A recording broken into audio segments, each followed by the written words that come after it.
Hey guys, it's Ryan, and this week it's all about Warcrow. Why? Well, I fancy talking about it.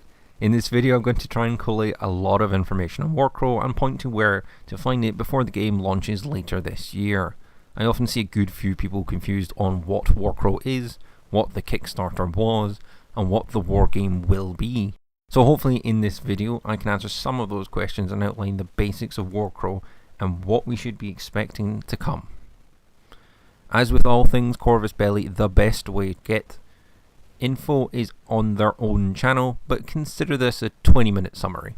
With that, remember to like and subscribe for more, and we'll begin with the fluff. Warcrow is Corvus Belli's fantasy setting and is set in the world of Lindworm. This is the setting for both the Wargame, simply called Warcrow, and the board game called Warcrow Adventures. So let's talk a little bit about the setting. Magic has returned as the star draws near, and along with it the mysterious fog that has begun to advance after previously being contained to parts of the major island of Asil. The beings that come from the mist leave trails of tar and blood, and they are crazed and seek only to kill wherever they go. With the height of magic approaching, nations are pushed to come out on top. So who are the nations? Well, we have 6 so far detailed and 1 extra we know about, but Corvus Belli doesn't detail, that being the Merchant Alliance of the Far East. The first and the largest nation is the Hegemony of Embersig. It is a young, diverse and expansionist empire who has made many enemies from its many wars and conquests. Sure, more provinces have settled their grudges and become part of the Black Legion. However, many rebels dissent against their rule. Their army is synonymous with security and discipline due to the constant skirmishes that they take part in. Their rival in Warcrow's first box, and one we have a lot of models for, is the Northern Tribes. They have lived in the northern continent for centuries and are largely constituted of orcs and Varank, who until now have been largely separate. However, within the last decade they have decided to march south for conquest, first beating the dwarfs out the island of Chains and Grotland. They have established fortresses and wish to expand further south with constant warring with the hegemony of Embersig. This is where we start with the first box of the wargame, which we'll get to soon. Moving away from the frigid north, we have a lot, but first the Seanan, and not to oversimplify, but they're wood elves. They live in great forests across Lindworm and have roots, going back to the elven empire of Asil, which seems to be an important forerunner empire for this setting. They favour guerrilla warfare to protect their home, and they do it well. Of course, like all stuck-up elves, they feud with everyone. Feudum over cultural relics from Asil, the HOE over their constant expansionism, which happens a lot, and the dwarfs over environmentalism and their desire to strip mine the forests. Feudum are a bit more feudal in their design than HOE. It's knightly orientated and they worship their goddess of the moon. It's actually a fairly rich and prosperous nation, and one of the few with units specialised to deal with the fog monsters, and if they turn those veteran troops to another front, they would become a force to be reckoned with. They are ultimately another kingdom on the rise, and with magic swelling, their moon goddess's blessing, full war chests and a devout priesthood, Feudum is set up to save the world. Mount Haven are my dudes. They are dwarfs. They inhabit subterranean cities and they are guided by their master plan, an ancestral design that is enriched with each new generation of knowledge. They have begun to rearm with what they call the last war already begun, and will crush those who stand against them. The final main factions is the Scions of Yaldabaoth. They are the baddies. They're the guys from the fog, and a cult that comes from the remnants of the elven empire Asil. There it is again. And they include a cult of elves and other races called the Dark-Minded.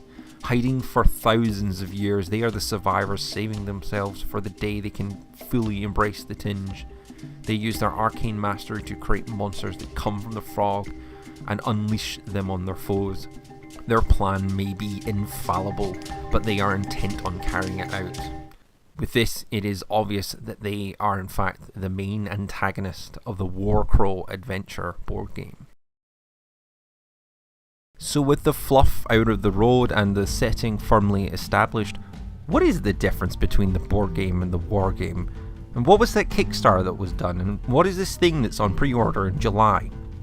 It's a little confusing at a glance and for those that haven't been following, and I'll dive into details for both, but quickly and simply, Warcrow Adventures is the board game that was kickstarted by Corvus belli last year and will eventually come out as a regular release once the Kickstarter has been fulfilled. It is a PvE experience and features heroes fighting the scions of Yaldabaoth. The wargame, and there will be a wargame attached to the setting, is separate from Adventures and is slowly being revealed by Corvus belli. It is your proper player versus player affair and is on pre-order on July the 15th. This beginner box will be the hegemony of Embersig and the northern tribes battling it out. This will be continually supported as time goes on, it seems. This is the thing I'm really looking forward to and may see more coverage going forward. So we know the difference between the two now. What is Warcrow Adventures exactly? Well, as I said, it's a board game and it's a dungeon crawler style game controlled by an app in which 2 to 4 players battle through the scions of Yaldabaoth and recover in Hawthorne Point. The app controls the game, telling you how to set up tiles for encounters, where to place enemies, and controls their AI. It will create random events, and it looks like a lot of fun. Not really for me personally, but I did like it enough to throw in a buck or two to follow development, and if I had the cash I would have picked up the box for some really nice PVC models. If you want more details, check out the Kickstarter page. It will do it more justice than me as it covers everything, and it's due to be fulfilled this year. Just to note, Corvus belli isn't pulling devs away from Infinity to produce this. This is done by the Aristea teams, so if you like that, then this may be the game to look into. This is true of the war game and board game, so experience hands here. So this was kickstarted, it seems, to get the wheels turning to make this into an actual retail product, and we'll release it to retail once the Kickstarters are filled, which is pretty good. I could see this being a solid piece to pick up for those not interested in wargaming and more interested in dungeon crawlers like HeroQuest. So what did the Kickstarter get you over retail? Largely just exclusive sculpts and add-ons, including the big guys like the Mornhab and the Steindrake, which I'm not gonna lie, despite probably bitching about painting them, I'd love to own. As of the 6th of April, the update on Kickstarter seems to be that they are assembling all the models with manufacturing ongoing and getting all the shipping information together. Their goal is to get the app up on the App Store as soon as possible. What about general release? Well, that will be after the Kickstarter has filled, so that could be this year, but it could be next. I don't have that information. It should be available through your local game store and probably Corvus belli Direct by the looks of it. What will be available is the core box, obviously, Death Claws of the Dreams, They Come from the Fog, and the Underground Rascals, which is good because they're all stunning models and many people want those red caps. Although I'm interested in the Marked and the Things from the Fog because I'm feeling body horror vibe. Although this is veering into wargame territory, so let's move on to that. This section on the wargame is going to be a little more detailed, as you're far more likely to care about this rather than the board game if you're a long-time viewer of my channel. The wargame, like the board game, will be written by the same team as before and will be a squad skirmish game. Not sure that's the right term, but what that means is we're looking at groups of 2 to 4 models that can act together, but a named or generic hero can jump into them and give them buffs. As a skirmish game, Hopo and Corvus belli have hinted that this game will probably be 15 to 20 models, but what I've heard, that number has been lowered to 10 to 15, so we're going to need to wait for confirmation on this one. It looks like the turn order in the game will be handled via an initiative system in which events and units will act at specific values on an initiative clock, for lack of a better term. If you want to know more, I think my Gen Con video might still be accurate. A couple of new rules and stuff we get from the Adepticon video is that some heroes may have generic and non-generic versions sharing models. The example given is the Hetman and Drago the Anvil, and Alberic, and I believe Hopo called it a Wrathbane. Apologies, I have bad hearing and I struggle with accent, this one's on me. This is something I quite like. We don't know how army construction will work, so we won't know the implications of this, but I'm never opposed to min-maxing to get all the fun stuff in a single list. So the first box, we know the contents of model-wise, but we now have a name, Winds from the North. This will include an introductory booklet, the cards for units in the box, the dice, tokens for wounds and taint, measuring sticks, and some very nice card scenery and terrain. It's nice to see terrain in a box, as I always enjoy a game more for having it. Winds from the North is not only a starter box, but it's also the first narrative campaign with 3 missions and a campaign log for you to keep track of your progress. This will detail the backstory on how the Northern Tribes and the HOE came to blows in the middle of nowhere. Beyond this, but immediately still relevant to the box, is that the rules will be available online for free, and Corvus Belli will also release a joint lore and rulebook that will cover all of the rules and unit fluff, which is really nice. I really enjoyed Raven Eye, and I've heard good things about other books.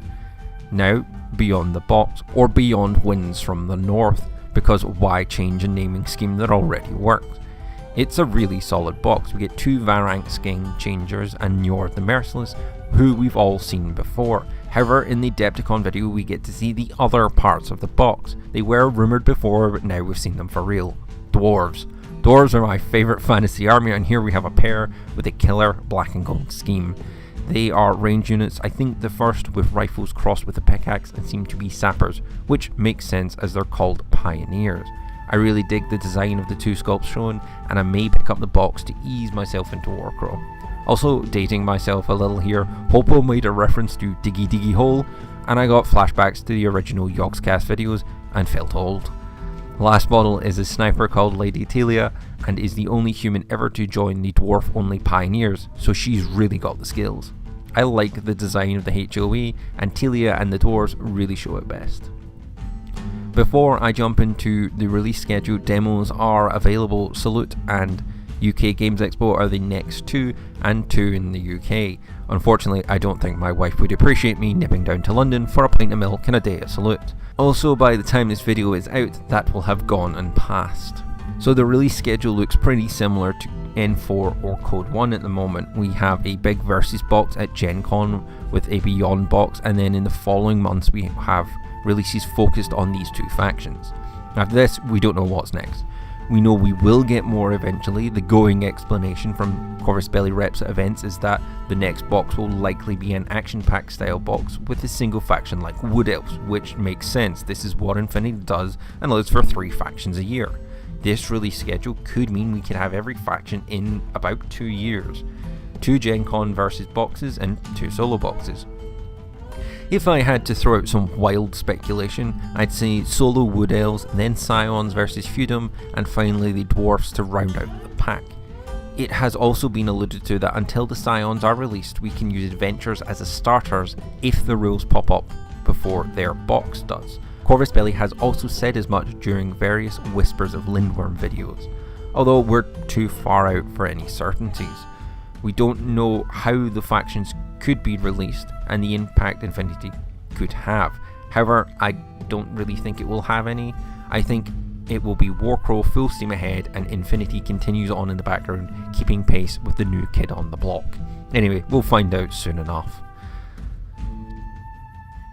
So that was a video summarising everything we know about Warcrow, a new wargame and fantasy setting from Corvus Belli. I hope this answers a bunch of questions about what it is, what the plan is, and what that Kickstarter was. If you enjoyed this video, let me know in the comments below. If you want to see more Warcrow, let me know as well. And remember to like and subscribe for more, and as always, I will see you next time.